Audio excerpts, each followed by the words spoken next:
So, you know how you've always wanted to make a race of flying demon icy catmen with fire weapons? Well now, you can with Age of Wonders 4, so here's 5 reasons to give it a try. And while yes, this is a sponsored video, so thanks to Paradox for that, I do believe whether you're a new player to Age of Wonders or a returning player, there is a lot that this game has to offer. So, let's go.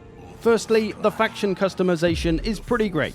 While you've got your typical fantasy races of humans, elves, dwarves and orcs, you've also got some more exotic, much fresher races to choose from, such as catmen, ratmen, little men, hey baby, toad men, and the happiest little mole men you've ever seen in your life. Look how happy he is. And you can also be trick-or-treaters. So while you can choose the typical predetermined race, you can also create your own, of course. So you'll choose whichever physical form you like, and then you have a body and mind trait. These are just kind of race traits, if you will, which will just make you better, faster, stronger in whatever area you desire. And then you choose your culture, which is your basic fantasy ones again, human, elf, dwarf, etc. But you can apply them to whatever race you like. So here's my high elf orcs, if you like. How about your barbarian catmen? Or your dwarf-style battletoads? So you can combine whichever race with whichever culture you like to create something pretty unique. Then once you've chosen your Battletoads, because why wouldn't you, you'll then decide their society traits, where you can decide to be a good or bad guy here, or just to give your society some kind of strength. Maybe they're great seafarers, great casters, great builders, and you can take 2 of these, so again you can get some pretty unique combinations and build your society however you like, much like in many Paradox games. And then you'll need to choose your first Tome of Magic. There are many in this game, and Age of Wonders is very much about the magic and the magical tomes. So you'll select one of these and you'll be learning the spells gradually, and once you've completed it, you can learn another one, and then you'll get higher tier books and you'll get even stronger stuff, so it gets pretty crazy with some of the things that these spell books can do. After that, all that remains is to create your ruler, where you've got plenty of customization options for not just you, but for your race as well, for your emblem. So yeah, just an absolute ton of stuff to customize, to mix around, to create really unique races and factions, and especially to make sure you find the right kind of hat. Perfection. And then after your first 9 hours in the game of customizing your race, all that will be left to do is the naming of your ruler. And may I introduce Emperor Zerkovich of the Catty Boys. So the pre-campaign customization is great. And it doesn't end there with the customization, and our next reason to try Age of Wonders 4, transformations. This is basically the customization in the campaign, which allows you to take your race customization even further. Learned from your Tomes of Magic, there are minor transformations you can have a bunch of, or major transformations which you can only have one of. Here we see a minor transformation Spawnkin, which turns my regular orcs into little dwarf-style orcs, which makes them more numerous in the unit, so there'll be more of them.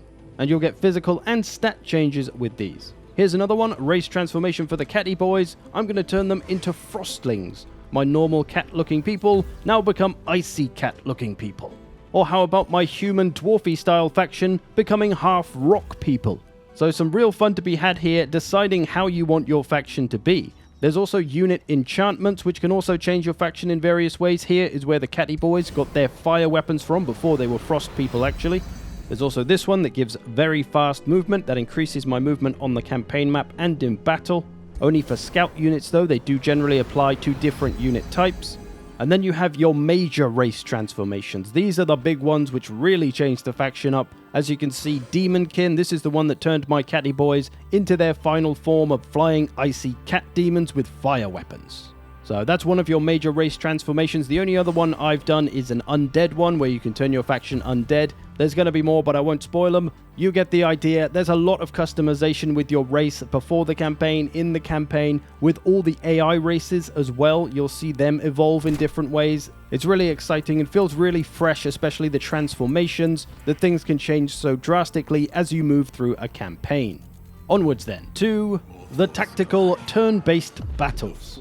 Now, I appreciate not everyone likes battles in strategy games. Some people would rather auto-combat or auto-resolve it, and that's viable in this game. If you just want to auto-combat all the battles, in most cases you'll be able to do that. But if you do enjoy a tactical battle like myself, you've got a great combat system here, similar to other Age of Wonders games. You'll have all your different unit types with their role in the battle, their different weapons, their different attacks, whether they're melee, whether they're ranged, whether they're magic. and everything is incredibly well explained in the tooltips throughout the entire game, not just battles, but every little thing is tooltipped so you can see what it means, what it does, and you don't have to wonder about anything, which is a bit ironic for a game called Age of Wonders. But battles to me feel like a bit of a chess match. Because it's turn-based, you've got to think before you move, you've got to look at all the enemy weaknesses and strengths and your weaknesses and strengths and look what you're running into and try to flank whilst not getting flanked yourself. And then you've got all the magic you can use. All those spells you've been learning, they can come into use in battle. I'm going to use this one here, Infectious Insanity. Makes a unit go insane, making them attack any nearby unit, whether it's friend or foe. And as I'm going to keep out of distance myself, they should attack an enemy. And what do you know, they did. It only lasts one turn, this spell, but it has a chance of affecting whoever it hit. You see they resisted it there though, so unfortunately it ends there, but it could go on and on. Here's a couple of other spells I use a lot. This one, Ignite, brings down a big fireball, lights the ground on fire, lights whatever's in there on fire, but also serves as some area denial, so some tactical usage for that. And this one I like to use a lot, Abducting Cyclone, targets an empty hex and pulls the closest enemy within 3 hexes of that location. So you can pull enemy units around the map, and in this case, I'm going to pull the enemy leader into a cactus patch, which will cause her to bleed for 3 turns, even though I could just finish her off, but you know, I want to torture her a bit first. That's just the catty boy's way, alright?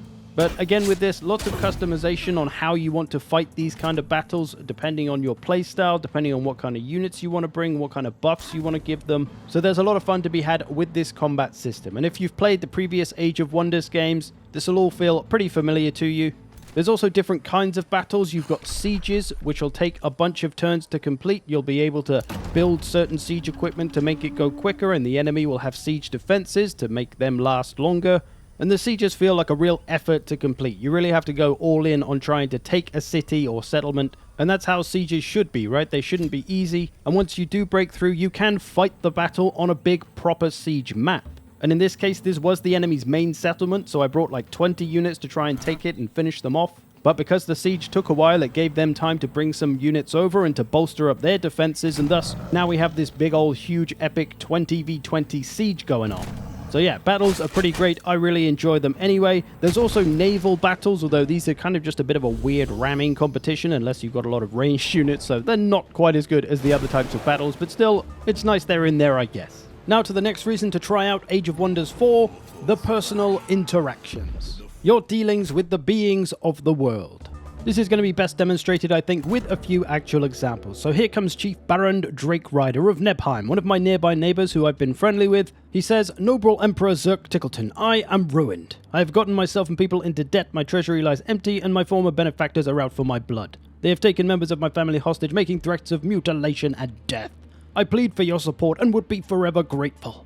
So you get these well-written little stories that make you feel for the character and often give you the choice of being the good guy or the bad guy. Here's another one as I go to attack a gold vein with a little army on it, which reads, "As your troops approach the band of mercenary guards, they raise the white flag. We were hired by a rich merchant to look after the gold vein. The leader of the gang, a defender, explains, we expected to protect it from roaming scoundrels, not against a full-fledged assault. Please accept our surrender and let us go." So we have the moral choice here of letting these fellas go. They're just hard-working men trying to feed their families probably. We could slaughter them just because, or we could be nice and let them go, or we could in fact recruit them in this case.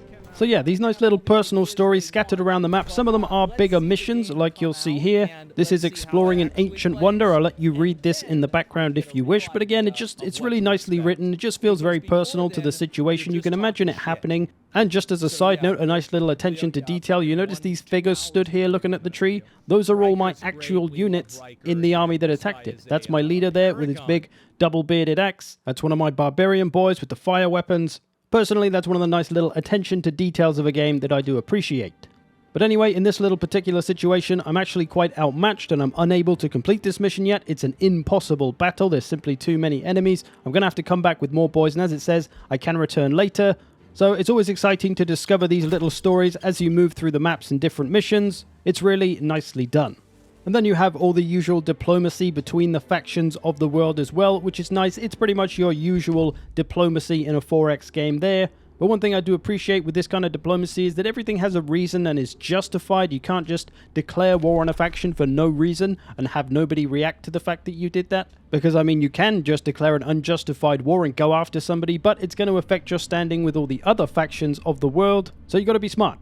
And factions are going to like you or dislike you based on how you are as a faction as well, so It just, again, makes everything feel very personal between the different factions. And finally, I believe the replayability of this game has a lot to offer, given first of all the things I've mentioned in this video, the ability to customize, the transformations, all the nice interactions with different things that you'll come across in the world. You've also got different ways to win the campaign, as seen here. You can have a magical victory, a military victory, or an expansion victory. So you're not tied down to any one way of playing and winning the campaign. And then you've got all the different realms that you can choose to play in, some easier, some harder than others, different environments, different enemies, different challenges to face. You can edit these as well to change it up and make it however you like. You can make a complete custom realm if you want to. There's also a story realm if you want something with a little more direction to follow rather than sandbox-ish. So yeah, like any good strategy game, you've got everything you can customize here. I do wonder, I haven't tried it yet, but if you could kind of create other fantasy realms in this, like could you make Lord of the Rings? Could you make Warhammer in this game and make all the factions yourself?